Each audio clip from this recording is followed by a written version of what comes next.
Welcome to the League of Legends Champion Spotlight, featuring Teemo, the Swift Scout.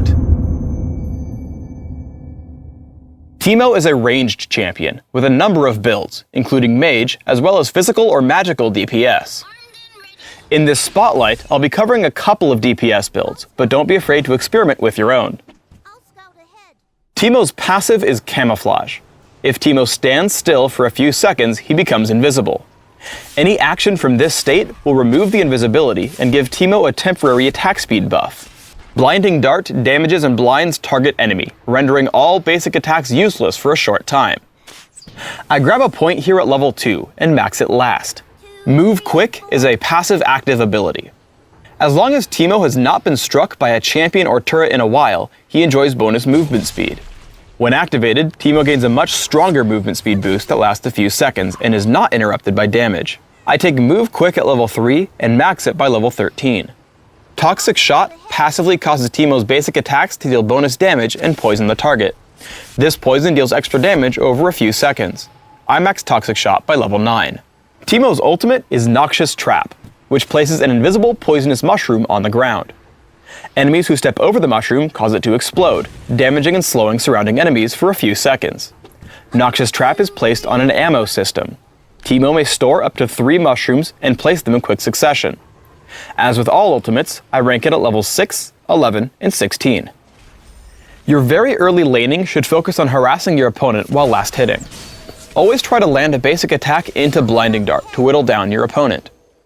As Lee Sin comes into gank, I see he heads toward the bottom of the brush, so I head towards the top to cut off Akali's escape. As he runs, I hit a basic attack and Blinding Dart, then follow Lee Sin to the turret. Because I follow in, he jumps to me with Safeguard and lives with First Blood. As Akali returns to lane, I use the same playstyle. Each time she closes to attack, I tag her with Toxic Shot and Blinding Dart.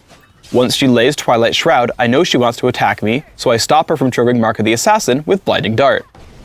Every time she breaks out, I hit her with Toxic Shot again. I then stay out of range until her Shroud is about to end. I push in, taking her down with basic attacks and Blinding Dart. After Akali reaches level 6, she jumps me in lane. Blinding Dart prevents her from triggering Mark of the Assassin, and I immediately place a Noxious Trap and hide behind it to keep Akali away. As she runs, I chase into the brush, immediately dropping another Noxious Trap and tagging her with Blinding Dart. I keep attacking her and exhaust once the blind runs out, ensuring she can't deal enough damage as she dies to my poisons. Here I'm fighting Talon and Heimerdinger at top lane. I place a Noxious Trap in a place where I can fight and hold position. Standing atop the mushroom, I push into Talon with Blinding Dart and basic attacks, causing him to trigger my trap with Cutthroat and die immediately to Lee Sin and myself. As we push in on Heimerdinger, the enemy Lee Sin comes in, so I blind him and cause him to retreat. I take down Lee Sin with basic attacks and Blinding Dart, but unfortunately get jumped by Akali in the aftermath. With Madrid's Bloodrazor, Teemo is an exceptional Baron threat. As we prepare to take it, I drop Noxious Traps in the routes our opponents must take to stop us. With the traps in place, I head in to start fighting.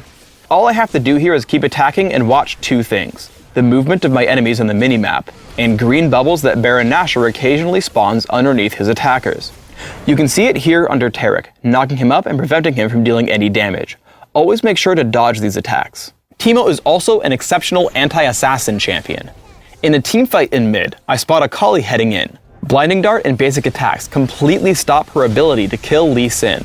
If it weren't for Soraka's wish, she'd have died to my Noxious Trap on the way out. Immediately after, I tag Talon with Exhaust, also stopping him from hurting my team until he flashes away to the low health Evelynn. Right after that, the enemy Lee Sin comes in also looking for blood, but Blinding Dart stymies his aggression as well. Let's look over on Dominion now. Because I itemize for early games so much, 1v1ing an enemy Teemo at bottom lane is extremely easy. By positioning myself closer to the health relic, I kill him with 500 health to spare.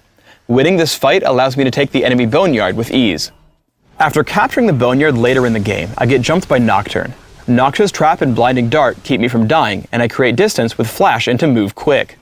He keeps chasing me to my capture point, so I hide behind 2 Noxious Traps and tag him with Blinding Dart. He falls, and I make a run for the health relic, buying time until my team shows up to hold control of the point. Teemo's extreme mobility can also be used to save teammates. Here I respawn and see our Akali about to be caught by Rammus's Powerball. I rush in with Move Quick and save the day, also killing Rammus and the enemy Teemo before the match ends. For runes, I take armor penetration marks, health per level seals, flat magic resist glyphs, and flat health quintessences. This setup is aimed at giving me a lot of power early and turning into a very durable champion late game. My masteries are 9-21-0, taking magic penetration and offense and heading all the way down the defense tree, taking everything but dodge. I take exhaust and flash for summoner spells, mastering the former in the offense tree.